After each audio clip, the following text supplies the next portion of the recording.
Hi friends. So there's a lot going on in the world right now. It's pretty stressful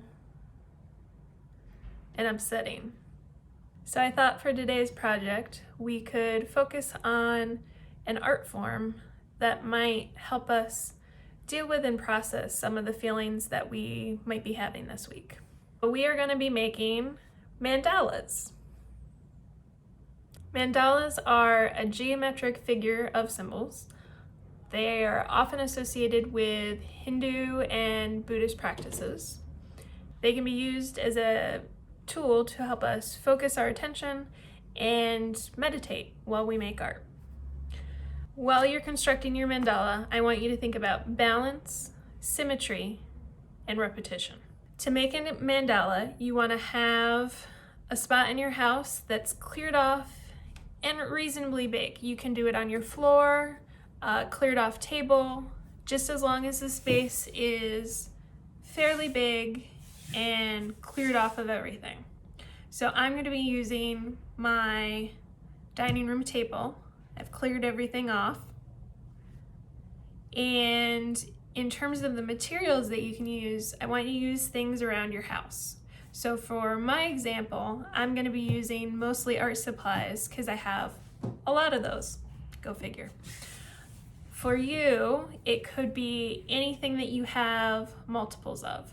So it could be pieces from a game or some sort of toy, but you want to have a group that's similar. For example, I have 3 pairs of scissors and they're all relatively the same size and shape, although they are different colors. So I know that I can place these 3 pieces in my mandala and still have balance and symmetry.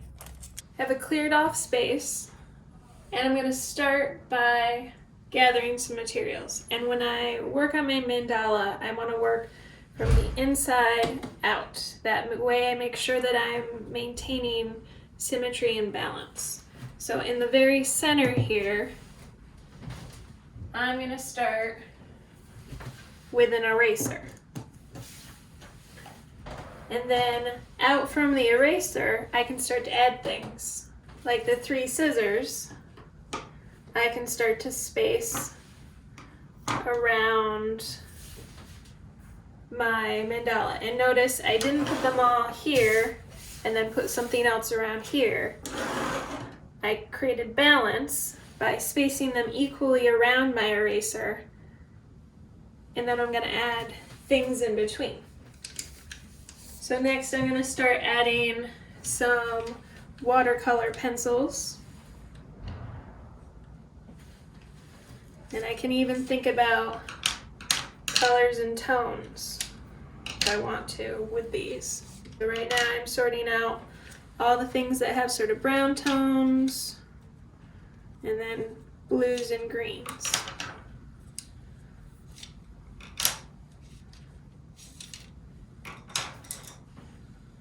So it looks like I have the least amount of color is blues. So I might go in and start to space out some blues.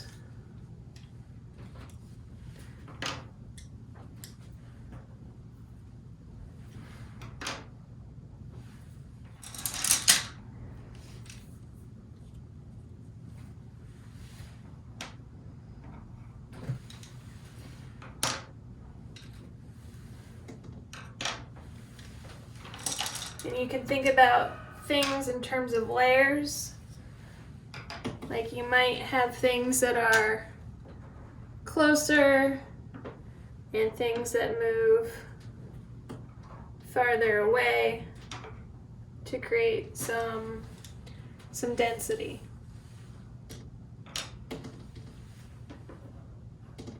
And while I'm doing this, I'm really focused on this. I'm not thinking about other things in the world. I'm just concentrating on what I'm doing. So now I might go through and add in some bobbins,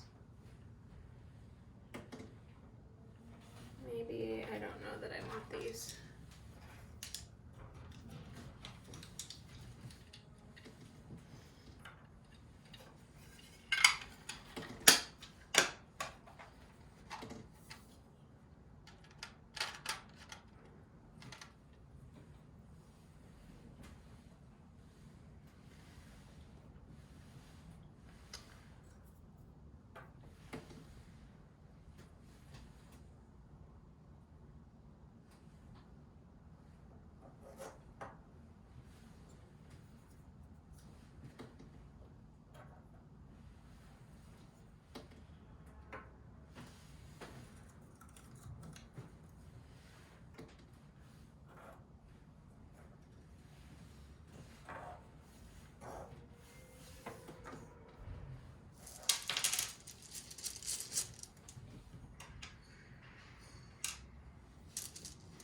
How you might change the placement of something,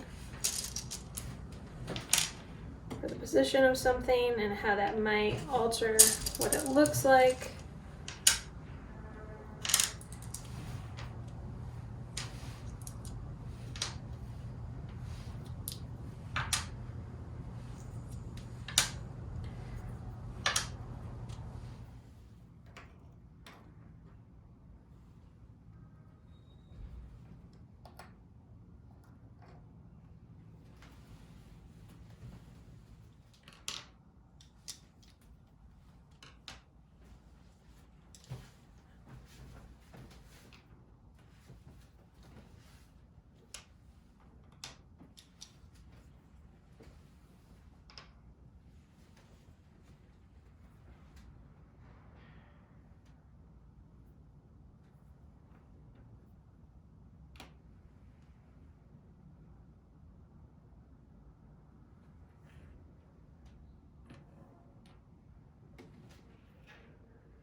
And also, as you're working, you can go back in and add things where there are spots and like gaps.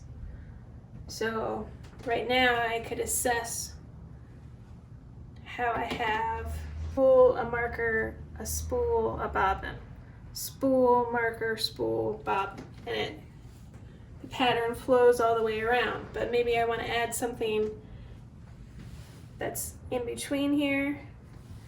I'm also assessing that things are lining up. So this spool lines up through the scissors, through the eraser, through the brown pencil, and then lines up over here.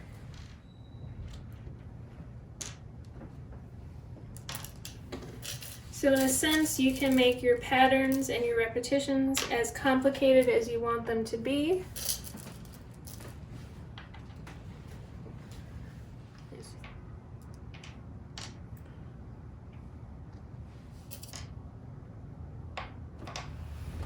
Once you've made your mandala, you're gonna get up high above it, or have an adult get up high above, so that you can see the whole surface of your mandala, not just part of it, but the whole surface of it.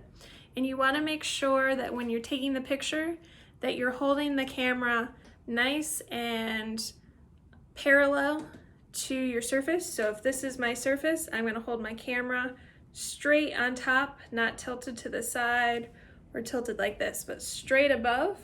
That way I get a nice clean shot, and then we can go back in and crop it later.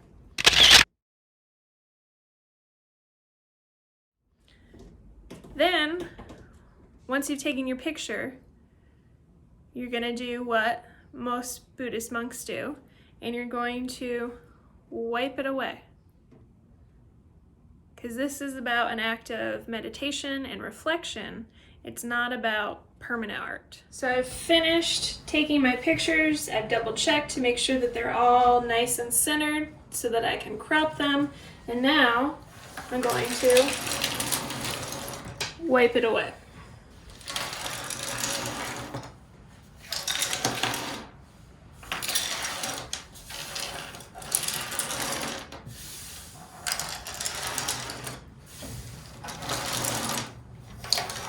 Some things to keep in mind while you are making your mandala. I mentioned balance before, so to clarify, you want to make sure that things have similar shapes when you're moving them from one side to the other. So if you have two objects that are facing towards each other, you want them to be similar. Like these two objects, the shapes are not similar, so I wouldn't necessarily use these as saying that this balances this. But I could say a brown pencil could balance a blue pencil. Have fun with this, really focus on what you're doing. Think of it as an act of artistic meditation. Make sure that you take a really nice photograph of it and send it to me. I'm also going to include some links of Buddhist monks that are making mandalas. We are making them out of objects. Monks tend to make mandalas out of grains of sand, so it's a much longer process and is even more sort of gut-wrenching when they sweep it away at the end. That's it for today. Tune in next week.